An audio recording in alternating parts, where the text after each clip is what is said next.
নাকি হারাম হয়, আসলে হাদিসে এমন কিছু আছে কিনা?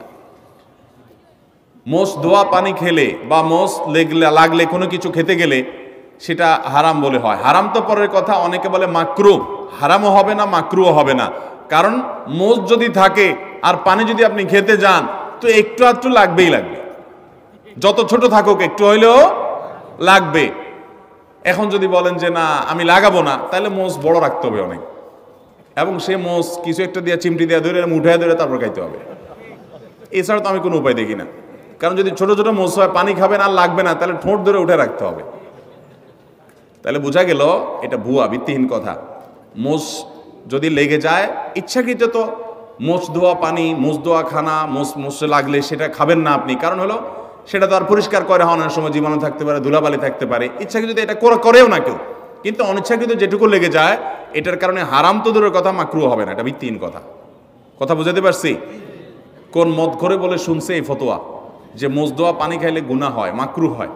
এই জন্য সে মদ খাওয়ার সময় তার মোষ বড় ছিল, উঠায় ধরে মদ খাইতো। যে মদ খাওয়ার সময় যদি মাকরু হয়ে যায় তাহলে আল্লাহ নারাজ হয়ে যাবে। এই জন্য সে মোষ উঠায় নাকি মদ খাইতো। আল্লাহ জানে সত্য না মিথ্যা, ঘটনা শুনছি আমরা অনেক ছোটবেলা থেকে। তো যাই হোক, তো মোষ ধোয়া পানি খেলে বা কিছু খেতে গেলে, মোচে লেগে গেলে আসলে কোনো গুনাহ হবে না। বিভিন্ন এলাকায় অসুখ বিসুখ যাতে কম হয়, বার্ষিক সিন্নি, খোদাই সিন্নি, মহরমের সিন্নি নামে বিভিন্ন সিন্নি করা হয়। এগুলো করা কতটুকু বৈধ? অসুখ বিসুখ হলে আল্লাহর কাছে তওবা ইস্তেগফার করবেন, দোয়া পড়বেন এবং ডাক্তারের কাছে যাবেন। অসুখ বিসুখের জন্য দান সাদাকা করবেন। কিন্তু এই যে আপনার সিন্নি দেওয়া মানে হলো, ধরেন আপনার এই উপলক্ষে মিলাদের আয়োজন করলেন, নবী করিম সাল্লাল্লাহু আলাইহি সাল্লাম বা সাহাবা একরাম কেউ এরকম অসুখ বিসুখ হলে, বিপদ আপদ হলে এরকম কোনো কাজ করতেন বলে আমাদের জানা নাই। বিধায় খেয়াল রাখতে হবে যে এগুলা কোনো সুন্নাহসম্মত আমল না। এরপরে প্রশ্ন হলো, ভুল করে বা রাগের মাথায় যদি কসম করি, কিন্তু পরে দেখা গেল আমি যেটা কসম করেছি যে আমি এটা কখনোই করব না, কিন্তু সেই কাজটা আমি বাধ্য হয়ে করে ফেললাম, তাহলে এক্ষেত্রে আমার করণীয় কি? এক্ষেত্রে আপনার করণীয় হলো কাফফারা দিবেন। কসমের কাফফারা হলো হয় 10 জন মিসকিনকে খাদ্য দান করবেন, আর না হলে 3 দিন রোজা রাখবেন। বাস, তাহলে কসমের কি হয়ে যাবে? কাফফারা হয়ে যাবে। এরপরের প্রশ্ন হলো, আমি অনেকবার তওবা করেছি, প্রত্যেকবারই ভঙ্গ হয়েছে, তাহলে কি আমি মুনাফিক হয়ে গেছি? না ভাই, তওবা হওয়ার পর তওবা ভেঙে যাওয়াটা অস্বাভাবিক নয়। আপনারা খুশি হবেন শুনে, আমাদের রব আল্লাহ রাব্বুল আলামিনের একটা গুণবাচক নাম হলো তাওয়াব। কি নাম ভাই? তাওয়াবের মানে জানেন?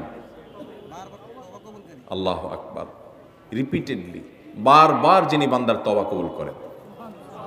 এই জন্য ভাই, একবার গুনাহ হয়ে গেছে, আল্লাহর কাছে তওবা করেছেন, চেষ্টা করছেন যে আর যেন না হয়, কিন্তু আবার শয়তান কাত করে ফেলে দিয়েছে, আবারও তওবা করে ফেলবেন এবং দুর্বল হবেন না। এখানে ইবলিস আপনাকে বলবে, তুই এতবার একই কাজ করে তওবা করছস আল্লাহর কাছে, আবার কোন মুখে তওবা করবি? থাক, বাদ দে। আপনার তওবা থেকে দূরে সরাবে। এটা হলো শয়তানের সবচেয়ে বড় অস্ত্র। কখনো নিরাশ হওয়া যাবে না। তওবা আগের বারের চাইতে পরের বারটা আরো স্ট্রং করবেন, যে ঠিক আছে আগের বারটা তওবা আমি দুর্বল ছিল, এটাকে আরো স্ট্রং করব, চেষ্টা করবো না ইনশাআল্লাহ। তাহলে তওবা বারবার করতে হবে, বারবার করতে হবে। ভেঙে গেলে আরো শক্ত, হার্ডলি তওবা করতে হবে, নিজের প্রতি নিজে শাসন চালাতে হবে। এভাবে ইনশাআল্লাহ সামনে আগাইতে হবে।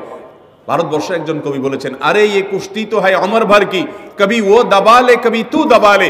ইবলিসের সাথে তোমার লড়াই তো সারা জীবনের।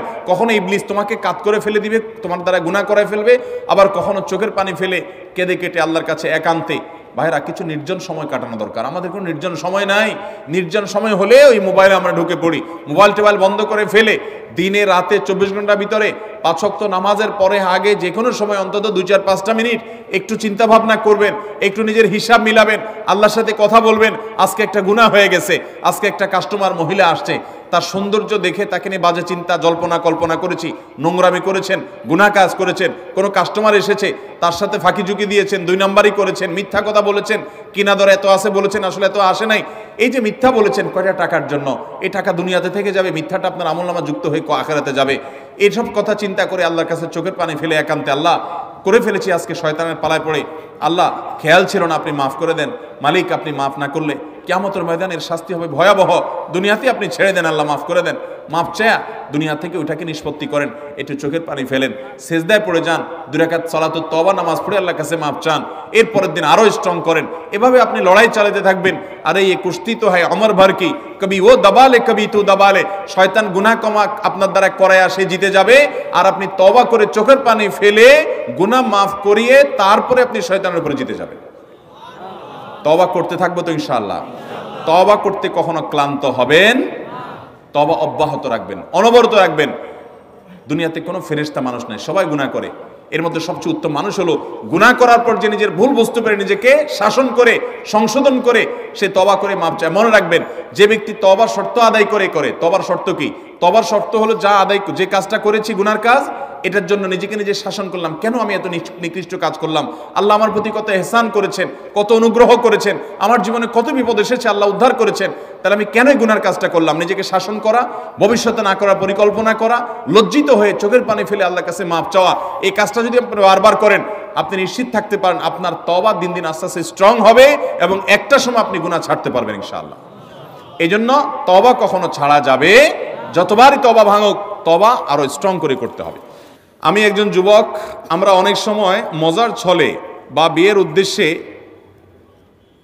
না, বিশেষ উদ্দেশ্য ছাড়া ফেসবুক বা মেসেঞ্জারে 3 বার কবুল বলি। তাতে কি আল্লাহর দরবারে বিয়ে কবুল হয়ে যাবে? এতে কি কোনো গুনাহ আছে? পোলাপান বান্দরামি করার জিনিস খুঁজে পাও না? না, অনেক পোলাপান এগুলো করে। এমনকি এই যে নাটক সিনেমাতে অনেক সময় অভিনয়ের অংশ হিসাবে এগুলো করে না অভিনেতারা, এদের মধ্যে কেউ যদি মুসলমান হয়, কারণ যদি আল্লাহর প্রতি বিশ্বাস না থাকে তার কথা ভিন্ন হয়, বেঈমান নিয়ে আমাদের আলাপ নাই। যে মুসলমান, যে আল্লাহর প্রতি ঈমান আছে, তার জানতে হবে নবী করিম সাল্লাল্লাহু আলাইহি সাল্লাম বলেছেন, সালাতুন জিদ্দুহুন্না জিদ্দুন ওয়া হাজলুহুন্না জিদ্দুন। 3টা বিষয় সিরিয়াসলি করলে যা হবে, দুষ্টুমি, রসিকতা, অভিনয়, মজা করে করলে তা হয়ে যাবে কাহিনী বড় খতরনাক, বড় জটিল। অতএব আপনি দোস্ত দুষ্টামি করে কোনো ক্লাসমেট মেয়েকে বললেন অন্য 2-3 দোস্তের সামনে যে আমি ওরে বিয়ে করলাম, এবং সেও অ্যাডাল্ট, আপনিও অ্যাডাল্ট, 2জন সাক্ষীও আছে। আর বিশেষ করে নাটকে যেটা হয় যে অভিভাবক অনেক সময় থাকে, যদি সত্যিকারের অভিভাবক থাকে, ওখানে তো সব বকওয়াস অভিভাবক। মেয়েদের তো বিয়ে অনেক আমাদের মতো মেয়েদের বিয়ে অভিভাবক ছাড়া হয় না, কিন্তু হানাফি মাযহাব অনুযায়ী অভিভাবককে জরুরি না, যদি অ্যাডাল্ট হয়ে যাবে তাহলে সেক্ষেত্রে হানাফি মাযহাবের আলোকে এই বিয়ে হয়ে যাবে। 2জন সাক্ষীর সামনে শুধু বলছেন প্রস্তাব, সে বলছে কবুল, দুষ্টামি করে বলছেন, বাস কাহিনী খতম হয়ে গেছে। কথা বুঝেন নাই? খুব জটিল একটা বিষয়। ঠিক তালাকের বিষয়টাও এরকম। আপনি বলবেন যে হুজুর আমি তো আসলে তালাকের উদ্দেশ্যে বলি না, আমি তো ভয় দেখানোর জন্য বলছিলাম, কাম হয়ে যাবে, এরপর আর এসব বলে লাভ হবে না। অতএব এগুলো সাবধানে করতে হবে। আল্লাহ আমাদেরকে এই সমস্ত বিষয়, হেয়ালিপনা, দুষ্টমি, এগুলো থেকে বেঁচে থাকার তৌফিক দান করুন। সব জায়গায় ফাজলামি না।